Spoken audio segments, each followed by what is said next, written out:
Fala aí, meu povo. Podem tirar o chapéuzinho de vocês pro Lamine Yamal, porque pela primeira vez na carreira desse jogador já tão experiente, aos seus 18 anos de idade, né? Ele faz 3 gols em uma partida, coloca o jogo contra o Villarreal no bolso, ganha moral, ele, Lamine Yamal, e eu acho que o Barcelona, para tentar o quase impossível contra o Atlético de Madrid. É um jogo muito bom do Barcelona, não só pelos 3 gols do Lamine, mas eu acho que pela rotação que o time jogou. Teve um momento até antes do primeiro gol que estava um pouco mais lento ali, a troca de passes estava um pouco mais lenta, mas eu gostei da rotação do time e eu acho que isso se explica muito por ter tido 2 semanas de folga, né? Tinha jogado na segunda-feira contra o Girona, foi jogar no domingo depois contra o Levante, foi no domingo, né, o jogo contra o Levante, e agora joga no sábado contra o Villarreal. Ter tido essa distância entre os jogos, não ter disputado o mata-mata da Liga dos Campeões, o playoff, fez com que o Barcelona pudesse, enfim, descansar alguma coisa, corpo e mente também. Acho que a derrota do Girona vai muito na conta do time estar cansado mentalmente, do time estar desconcentrado. É muito difícil você manter concentração sempre a cada 3 dias. E contra o Villarreal a gente vê um time mais descansado, mais inspirado. Eu acho que estar mais descansado permite estar mais inspirado. E com o Lamine Yamal sensacional, um muito bom Fermín Lopes também, dando velocidade nas jogadas. O Fermín ganhou 9 de 12 duelos. É um jogador muito físico, muito intenso, e eu acho que esse descanso também fez bem para o Fermín. E o Barcelona ganha moral, porque eu acho que é uma missão quase impossível contra o Atlético de Madrid. Mas olha que, mesmo que não se classifique, e eu acho que não vai se classificar, porque fazer 4-0 num time como o Atlético de Madrid, fazer 5 gols de diferença é muito difícil. Mas eu acho que vai servir, pelo menos, para que se veja qual que é o poder de reação do Barcelona. Se esse time sair atrás do Newcastle, se passar do Newcastle, sair atrás do próprio Atlético de Madrid, depois numa eventual quartas de final de Champions, como que o Barcelona pode reagir se ele precisar ir em uma eliminatória, qual que vai ser o tal do sentido de urgência, né, desse time do Barcelona. Contra o Villarreal, os 3 gols do Lamine, um deles um golaço, uma pintura, depois vocês olhem aí a câmera atrás do gol, o Rafinha com as mãos na cabeça lá pelo que estava fazendo o Lamine, o primeiro corte que ele dá, o segundo também, e depois a boa finalização. Não só esses gols, mas acho que o Lamine estava com o pé mais calibrado, no segundo tempo passou perto também em uma finalização, no primeiro já tinha passado em outro chute também que saiu um pouco mais centralizado, mas nos últimos jogos não estava dando a sensação de que quando ele cortava para a esquerda que ele ia finalizar bem, como dava no final da temporada passada, né? Aliás, eu acho que o que a gente viu hoje foi a versão mais parecida com o Lamine da temporada passada ou do final da temporada passada. Um jogador que, quando consegue driblar, leva vantagem, não, e não é um drible meio lento, né, que a marcação consegue chegar. O Barcelona conseguia acionar o Lamine também em situações mais de 1 contra 1 e menos passes lentos, que fazia a bola chegar nele já com 2, 3 jogadores na marcação. Então acho que a velocidade de circular a bola e a velocidade do Lamine também nas suas ações, ou uma outra palavra que está na moda, a frescura, né? E não é frescura de, eu não como cebola. E nem precisa dessa voz também, que é um pouco preconceituosa da minha parte, porque não tem que fazer esse tipo. Mas frescura no sentido de estar fresco, né? De estar renovado. Eu acho que isso também parte do descanso das últimas semanas, fez com que o Barcelona tivesse essa capacidade de encontrar bem o Lamine, que o Lamine tivesse boa capacidade de terminar as jogadas. E ainda com muitas ultrapassagens do Koundé também, que fez a assistência para o Lewandowski fazer o 4º gol e que fez ainda algumas outras boas contribuições ofensivas. Recupera as boas sensações, né? Assim, recupera o moral do Lamine, do Fermín, do Koundé também. Quando entra o Pedri, vira uma barbaridade. A capacidade do Pedri jogar é muito grande. Eu estava em algum debate esses dias na TNT e alguém falou assim, quem é que tem de craque hoje no futebol mundial? Foi o primeiro nome que me veio à cabeça. Mas o Haaland não, o Haaland pra mim não, o Mbappé não, o Mbappé pra mim nem é craque, ele é excelente, ele é ótimo.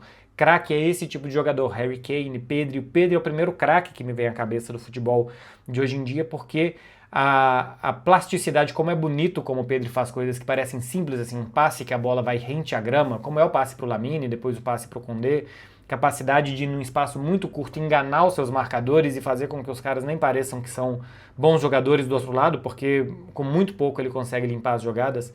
Isso pra mim é coisa de craque, é muito bom ver de novo o Pedri jogando. É bom também a gestão de minutos do Hans Flick, colocando ele para jogar cerca de 30 minutos, pensando em jogar depois talvez 90 contra o Atlético de Madrid, e é um grandíssimo reforço que ganha o Barça, porque sem o Pedri esse time perde demais, esse time vira um time de laicar de ida e volta, sem a capacidade do tempo que ele tem, capacidade dos passes que ele tem, Dani Olmo não conseguiu mais uma vez render nessa posição, que nem é muito a dele, né, porque ele avança muito para jogar perto dos atacantes, mas o Olmo é um jogador que saindo do banco parece nesse momento da temporada render muito mais do que quando começa as partidas. Mas alguns jogadores ganharam um pouco mais de peito estufado para o jogo contra o Atlético de Madrid. Ferran e Rafinha acho que começaram a entrar no jogo muito tarde. Não fizeram um bom primeiro tempo e no segundo teve bom passe do Rafinha para o Ferran, teve boa chegada do Rafinha à frente. Depois acho que o Hans Flick acertou também, tirando os dois do jogo, para ter a gestão de minutos, né, para administrar o cansaço nas pernas pensando no Atlético de Madrid. O Atlético de Madrid ainda joga nesse sábado, no momento que eu estou gravando esse vídeo, ainda não entrou em campo, mas vai entrar mais cansado pelas 2 últimas semanas de Liga dos Campeões que teve. E o Barcelona não acho que o foco tem que ser tanto essa super remontada que faria contra o Atlético de Madrid, mas isso também faz diferença. Muito boa vitória. Barcelona ainda permitiu alguma coisa ao Villarreal, que eu acho que tem que ser evitado pensando no macro, né? Assim, pensando nos principais jogos. O Villarreal teve 3 grandes oportunidades e gols esperados de 1.3, é bastante alto ainda. Gostei que depois do gol do Villarreal, que é meio que acidental, o Barcelona conseguiu esconder a bola. Teve aquele lance do Lamine Yamal que ele sofre uma entrada, que para mim não é falta, mas que acaba acertando o tornozelo dele, que o Barcelona não deveria ter parado pedindo que o Villarreal colocasse a bola para fora, porque o próprio Barcelona não coloca muitas vezes. O João Garcia sai fora da área, não consegue fazer o corte, o gol fica aberto e o Ayoce Pérez perde o gol.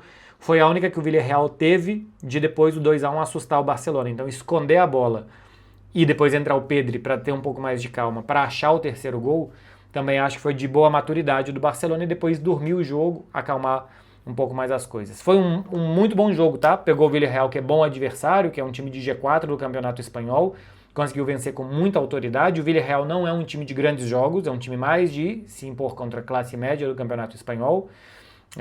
Então já tinha perdido para o Barcelona na ida, já tinha perdido para o Real Madrid também no seu estádio, agora volta a perder. A gente viu na Liga dos Campeões como foi.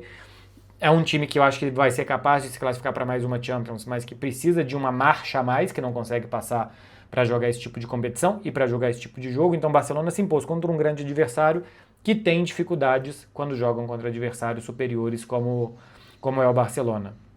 Gol do Lewandowski, que acho que também serve para dar uma moral para o Leva, que está um pouquinho atrás dos seus companheiros nesse momento. O gol faz ele chegar aos 14 nessa temporada, não sei se com esse gol ele passa alguém. Passa o Rafinha em número de gols marcados, Lamine com 18, artilheiro do Barça na temporada, Ferran com 16, Lewandowski 14, Rafinha 13 gols, o Firmino tem 11, o Barcelona já tem 5 jogadores com mais de 10 gols na temporada, é o segundo melhor ataque da Europa, só atrás do Bayern de Munique, e voltou a funcionar muito bem. Os atacantes não tinham marcado contra o Atlético de Madrid, não tinham marcado contra o Levante e não tinham marcado contra o Girona. Eram 3 jogos sem os atacantes do Barcelona marcar. Os 3 do Lamine, seu primeiro hat-trick, o gol do Lewandowski e eu acho que boas sensações também do Firmino. Acho que fizeram bem ao Barça. Gostaria de ter visto mais alguma coisinha do Cancelo, tá? Não sei se tinha alguma coisa fisicamente que o impedia de começar jogando ou de jogar alguns minutos que fosse da partida, mas o bom jogo que ele fez contra o Levante, eu não teria deixado o Cancelo 90 minutos no banco de reserva contra o Villarreal. Vamos ver o que esse Barça vai arrumar contra o Atlético de Madrid. Eu acho que vai servir pelo menos como experiência. Vai precisar se defender muito bem, vai precisar ceder muito pouco ao Atlético de Madrid, pressionar muito bem, roubar muitas bolas e atacar sempre de forma muito agressiva. Com Lamine, com Rafinha, acho que vai jogar Lewandowski e não Ferran pela defesa fechada que deve ter o Atlético de Madrid, até por isso acho que hoje tenha jogado o Ferran, porque o Villarreal costuma jogar com a defesa um pouco mais alta, dá mais espaços, e o Lewandowski para defesas mais fechadas. E aí o bom jogo do Firmino, a volta do Pedri vão ser muito boas. Marc Bernal fez um jogo acho que correto, defensivamente, bom jogo do Eric, boas antecipações, jogo ok do Pau Cubarsí. O Baldé se arriscou mais acho que no primeiro do que no segundo tempo, e o Condé também cresceu ofensivamente à medida que o Lamine cresceu e que ofereceu mais ao Condé, ele também teve boas chegadas à frente. Não sei se eu me esqueci de falar de alguém por aqui, né? Volta do Rashford também é boa, porque vai precisar de muita gente atacando e muita gente descansada contra o Atlético na terça-feira, então a volta do Rashford também é boa. É isso, meu povo, 4-1 contra o Villarreal, coloca muita pressão para cima do Real Madrid, que só vai jogar na segunda-feira contra o Getafe, é um jogo em casa, costuma ser mais complicado quando é no Coliseu Afonso Pérez, que agora não chama mais Afonso Pérez, né, no Coliseu de Getafe, mas coloca 4 pontos de novo de frente para o Real Madrid e de novo pressão para cima do Real Madrid. Beijo, gente, bom sábado, hein? Vamos aproveitar. Tchau, tchau.